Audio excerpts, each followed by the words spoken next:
নমস্কাৰ বন্ধু বান্ধৱীসকল আমাৰ ৰাখিফল চেনেলটোলৈ আপোনালোকক স্বাগতম জনাইছো। আজি মই আপোনালোকৰ কাৰণে লৈ আহিছো মিথুন ৰাশি জাতক জাতিকাসকলৰ 2026 চনত পাব 5টা বহু বেছি ভাল খবৰ। ইয়াৰ লগতে কেইবাটাও সুখবৰ আপোনালোকৰ ঘৰলৈ আহিব আৰু লগতে কেইবাটাও ক্ষেত্ৰত আপোনালোকে সফলতা অৰ্জন কৰিব পাৰিব। আহক তেনেহলে এই ভিডিঅ'টোৰ যোগেদি আমি সম্পূৰ্ণভাৱে জানি লওঁ। যদি ভিডিঅ'টো ভাল লাগে লাইক এটা কৰি আমাৰ মনোবল বঢ়াব আৰু আপোনালোকৰ বন্ধুবৰ্গৰ লগত শ্বেয়াৰ কৰি তেওঁলোককো উপকৃত কৰিব। মিথুন ৰাশি জাতক জাতিকাসকলে 2026 চনত কেইবাটাও সুখবৰ লাভ কৰিব পাৰিব। তাৰে ভিতৰত 5টা বিশেষ গুৰুত্বপূৰ্ণ সুখবৰৰ বিষয়ে আজি আমি সুন্দৰভাৱে আলোচনা কৰিম। ইয়াৰ ফলত আপোনালোকৰ জীৱন উজ্বলি পৰিব আৰু কৰ্মক্ষেত্ৰতেই হওক বা ঘৰুৱা ক্ষেত্ৰতেই হওক আপোনালোকৰ উন্নতি বৃদ্ধি পাবলৈ ধৰিব। আহক তেনেহলে আমি সুন্দৰভাৱে জানি লওঁ। 2026 চনৰ প্ৰথম ভাগতেই আপোনালোকৰ কৰ্মক্ষেত্ৰত বিশেষ সুযোগ দেখিবলৈ পোৱা যাব। পদোন্নতিৰ প্ৰবল সম্ভাৱনা দেখিবলৈ পোৱা যায়। নতুন দায়িত্ব আহিব আৰু বিদেশ সংযোগী কিবা কামত আপোনালোকৰ লাভ বৃদ্ধিৰ যোগ দেখিবলৈ পোৱা যাব। যদি ঘৰৰ পৰা বাহিৰত থাকি কিবা কাম আপোনালোকে কৰি আছে তেনে ক্ষেত্ৰত আপোনালোকৰ জীৱনলৈ ভাল সুযোগ অহাৰ সম্ভাৱনা দেখিবলৈ পোৱা যায়। কিবা ক্ষেত্ৰত যদি আপোনালোকে আলোচনা কৰিব বিচাৰে বা কৰ্মক্ষেত্ৰত আগুৱাই যোৱাৰ বিষয়ে কিবা যদি আলোচনা আপোনালোকে কৰিব বিচাৰে তেনে ক্ষেত্ৰতো আপোনালোকে সুন্দৰভাৱে পৰা দেখিবলৈ পোৱা যাব। মিথুন ৰাশি জাতক জাতিকাসকলৰ অৰ্থনৈতিক ক্ষেত্ৰত বছৰটোৰ মধ্যম ভাগটো অত্যন্ত শুভ বুলি ক'ব পৰা যায়। মাৰ্চ মাহৰ পৰা জুন মাহৰ সময়খিনি অত্যন্ত পইচা বা অৰ্থ উপাৰ্জনৰ কাৰণে আপোনালোকৰ অনুকূল হৈ পৰিব। আপোনালোকে হঠাৎ অৰ্থ লাভ কৰিব পাৰিব আৰু নতুন ইনকামৰ সুযোগ আপোনালোকে লাভ কৰিব পাৰিব। ঘৰ গাড়ী মটৰ আপোনালোকে কিনাৰ ক্ষেত্ৰতো প্ৰবল সম্ভাৱনা দেখিবলৈ পোৱা যাব আৰু লগতে ক'ব লাগিব যে অৰ্থ উপাৰ্জনৰ নতুন নতুন বাট আপোনালোকে বিচাৰি পাবলৈ সক্ষম হ'ব। পাবলগীয়া অৰ্থ আপোনালোকে আদায় কৰি ল'ব পাৰিব। সকলো কামতে আগুৱাই যোৱাৰ সুযোগ সুবিধা আপোনালোকে লাভ কৰাৰ প্ৰবল সম্ভাৱনা দেখিবলৈ পোৱা যায়। অৰ্থনৈতিক ক্ষেত্ৰত আপোনালোকৰ উন্নত প্ৰভাৱ থাকিব, কিন্তু বছৰৰ প্ৰথম ভাগত কিছু অকমান সাৱধানতা অৱলম্বন কৰি আৰু লগতে অৰ্থ খৰচৰ প্ৰতি নিয়ন্ত্ৰণ ৰখাটো আপোনালোকৰ কাৰণে অত্যন্ত অনুকূল হৈ পৰিব। মিথুন ৰাশি জাতক জাতিকাসকলৰ শিক্ষাৰ দৃষ্টিকোণৰ পৰা চাবলৈ গ'লে এই বছৰটো আপোনালোকৰ সৰ্বশ্ৰেষ্ঠ বুলি ক'ব পৰা যায়। পৰীক্ষাৰ্থীসকলৰ কাৰণে ভাল ফলাফল আহিব। উচ্চ শিক্ষাৰ সুযোগ নামি আহিব। প্ৰতিযোগিতামূলক ক্ষেত্ৰত আপোনালোকে সফলতা লাভ কৰিব পাৰিব। শিক্ষাৰ মানদণ্ড বৃদ্ধি পোৱাৰ ফলত শিক্ষাৰ কাৰণে সামাজিক ক্ষেত্ৰত আপোনালোকৰ মান সন্মান বৃদ্ধি পাবলৈ ধৰাৰ প্ৰবল সম্ভাৱনা দেখিবলৈ পোৱা যাব। ইতিবাচক ক্ষেত্ৰতো আপোনালোকৰ অনুকূল প্ৰভাৱ দেখিবলৈ পাব। ঘৰৰ পৰা বাহিৰত থাকি শিক্ষা গ্ৰহণ কৰি থকা লোকসকলেও অনুকূল প্ৰভাৱ লাভ কৰিব পাৰিব। শিক্ষাৰ যোগেদি আপোনালোকৰ কৰ্মৰ স্থান নিৰ্ণয় হোৱাৰো প্ৰবল সম্ভাৱনা দেখিবলৈ পোৱা যাব। বাণিজ্য বা ব্যৱসায়িক বাণিজ্যৰ ক্ষেত্ৰত আপোনালোকৰ নতুন কিবা কাম কৰিব বিচাৰিলে কৰিব পাৰিব বা নতুন ডিল অহাৰ সম্ভাৱনা দেখিবলৈ পোৱা যায়। আপোনালোকৰ সেই কৰ্মত উৎসাহ বৃদ্ধি পাবলৈ ধৰিব আৰু সকলো কৰ্মতে সম্পূৰ্ণভাৱে সফল হোৱাৰ সম্ভাৱনা দেখিবলৈ পোৱা যাব। নতুনকৈ কিবা কাম ঘৰত আৰম্ভ কৰিব বিচাৰিলে তাত আপোনালোকৰ লাভ বৃদ্ধি হ'ব। আপোনালোকৰ ঘৰৰ পৰিৱেশো শক্তিশালী হৈ পৰাৰ যোগ দেখিবলৈ পোৱা যায় আৰু কৰ্মক্ষেত্ৰতো আপোনালোকৰ নতুন নতুন সুযোগ সুবিধা নামি আহিব।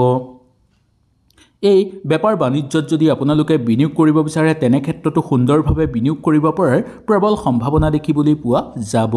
ব্যৱসায় নতুনকৈ আৰম্ভ কৰিব বিচাৰিলেও মংগলময় হ'ব আৰু যুটীয়াভাৱে ব্যৱসায় কৰিব বিচাৰিলেও এই বৰ্ষটো আপোনালোকৰ অত্যন্ত শুভ বুলি মনা যায়। প্ৰেম সম্পৰ্কীয় ক্ষেত্ৰত এই বৰ্ষটো নতুন প্ৰেমৰ সম্ভাৱনা দেখিবলৈ পোৱা যায়। বিশেষকৈ অবিবাহিত লোকসকলৰ কাৰণে নতুন প্ৰেমৰ সম্ভাৱনা আছে। সম্পৰ্ক আপোনালোকৰ ভাল হৈ পৰিব আৰু যিসকল লোকে প্ৰেমত আছে তেওঁলোকৰ কাৰণেও কিবা যদি ভুল বুজাবুজি চলি আছিল সেই সকলোবোৰ আপোনালোকে মিলা মিছা কৰি সুন্দৰভাৱে ল'ব পাৰিব। প্ৰেম বিবাহৰ যোগ আছে আৰু লগতে নতুনকৈ কাৰোবাক প্ৰেমৰ প্ৰস্তাৱ দিব বিচাৰিলেও এই বৰ্ষত আপোনালোকে দিব পাৰিব আৰু মন পচন্দৰ জীৱনসংগী আপোনালোকে লাভ কৰিবলৈ সক্ষম হোৱা দেখিবলৈ পোৱা যাব। বিবাহৰ যোগ্যৰ ক্ষেত্ৰত এই বৰ্ষটো আপোনালোকৰ বিবাহৰ ক্ষেত্ৰত শুভ যোগাযোগ দেখিবলৈ পোৱা যায়। যদি আপোনালোকৰ ঘৰত বিবাহৰ প্ৰাৰ্থী আছে তেওঁলোকৰ কাৰণে আপোনালোকে বিবাহৰ পচন্দৰ নিজ পচন্দৰ বিয়া কৰাবলৈ চেষ্টা কৰিব আৰু লগতে বিবাহৰ কাৰণে যদি ছোৱালী চাই ফুৰিছে বা বিবাহৰ কাৰণে যদি ল'ৰা ছোৱালীৰ কথা বতৰা আলোচনা হৈ আছে তেনে ক্ষেত্ৰত আপোনালোকৰ অত্যন্ত অনুকূল হ'ব। নিজ পছন্দৰ লগত বিয়া হোৱাৰ প্ৰবল সম্ভাৱনা দেখিবলৈ পোৱা যাব আৰু কাৰোবাৰ ঘৰত বিবাহৰ প্ৰস্তাৱ অহাৰো সম্ভাৱনা দেখিবলৈ পোৱা যাব পাৰে। স্বাস্থ্যৰ ক্ষেত্ৰত মিথুন ৰাশিৰ জাতক জাতিকাসকলৰ 2026 চনৰ স্বাস্থ্যৰ সমস্যা ধীৰে ধীৰে সমাধান হ'ব, কিন্তু একেবাৰে যে সমাধান হ'ব তাত কিছু সন্দেহ দেখিবলৈ পোৱা যায়। মানসিক চাপ কিছু পৰিমাণে কমিবলৈ ধৰিব।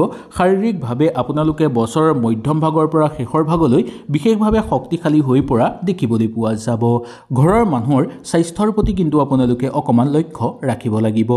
পিতৃ মাতৃৰ স্বাস্থ্যৰ প্ৰতিও লক্ষ্য ৰাখিব আৰু আপোনালোকৰ ঘৰৰ বাকী সদস্যৰ লগতে আপোনালোকৰ সন্তানৰ প্ৰতিও প্ৰায় স্বাস্থ্যৰ প্ৰতি লক্ষ্য ৰখাটো দৰকাৰ। তেতিয়াহে আপোনালোকৰ স্বাস্থ্য উন্নত হৈ পৰিব আৰু আপোনালোকৰ ঘৰ পৰিয়ালত সুখ সমৃদ্ধি বৃদ্ধি পাবলৈ ধৰিব।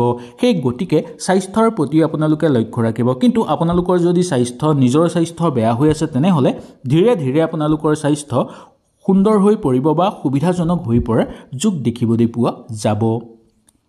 সামাজিক ক্ষেত্ৰত আপোনালোকৰ কৰ্মক্ষেত্ৰতেই হওক বা কিবা ক্ষেত্ৰতেই হওক সামাজিক ক্ষেত্ৰত সুসন্মান আৰু মান সন্মান বৃদ্ধিৰ প্ৰবল যোগ নামি আহিব। স্বভাৱ চৰিত্ৰ আপোনালোকৰ উন্নত হৈ পৰিব। যোগ্যতা আপোনালোকৰ বৃদ্ধি পাবলৈ ধৰিব। যোগ্য হিচাপে সমাজত এক প্ৰতিষ্ঠিত আপোনালোক হ'ব পৰাৰ যোগ দেখিবলৈ পোৱা যায়। কোনো ধৰণৰ অনুষ্ঠানৰ লগত জড়িত হ'লে আপোনালোকে সন্মান লাভ কৰিব পাৰিব। কেতিয়াবা সেই অনুষ্ঠানৰ লগত জড়িত হ'লে খৰচৰ মাত্ৰা কিছু পৰিমাণে বৃদ্ধি পাব পাৰে, কিন্তু পূৰ্ণভাৱে আপোনালোকৰ বিশেষ সন্মান লাভৰ প্ৰবল যোগ দেখিবলৈ পোৱা যায়। সামাজিক ক্ষেত্ৰত আপোনালোকে যলৈকে নাযাওক তাতেই আপোনালোকৰ মান সন্মান বৃদ্ধিৰ যোগ দেখিবলৈ পোৱা যাব। বিদেশ যদি যাত্ৰা কৰিব বিচাৰে বিদেশ যাত্ৰাৰ প্ৰবল যোগ আছে। ক'ৰবালৈ দূৰ ভ্ৰমণ কৰাৰ ক্ষেত্ৰতো আপোনালোকৰ অনুকূল প্ৰভাৱ দেখিবলৈ পোৱা যাব। ঘৰৰ মানুহৰ লগত যদি ক'ৰবালৈ ফুৰিবলৈ যাব বিচাৰে তেনে ক্ষেত্ৰতো যাব পাৰিব। দাম্পত্য জীৱনতো আপোনালোকৰ অনুকূল প্ৰভাৱ হ'ব আৰু প্ৰেয়সীৰ লগত যদি আপোনালোকে বা প্ৰিয়জনৰ লগত যদি ক'ৰবালৈ আপোনালোকে যাব বিচাৰে তেনেহ'লে অতিশয় সুন্দৰ হ'ব। পৰিকল্পিত কাম আপোনালোকৰ সিদ্ধি হৈ পৰাৰ প্ৰবল সম্ভাৱনা দেখিবলৈ পোৱা যাব।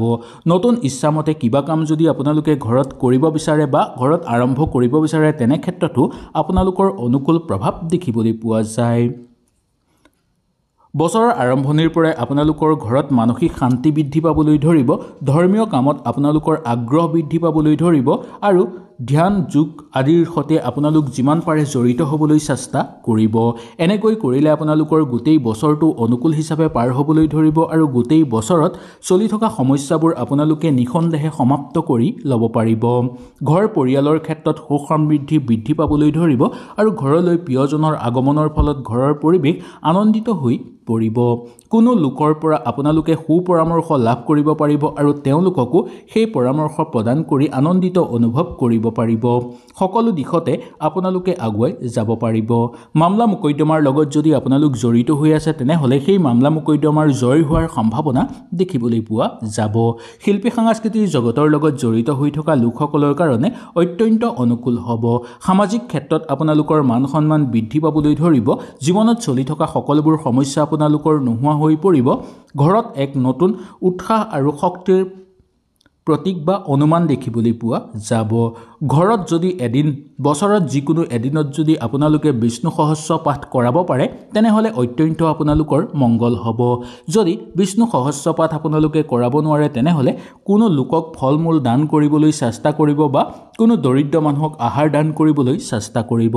এনেকৈ কৰিলে আহিব লগা সমস্যাবোৰো আপোনালোকৰ ঠিক হৈ পৰিব আৰু চলি থকা সমস্যাবোৰো দূৰ হৈ পৰিব আপোনালোকৰ ওপৰৰ পৰা।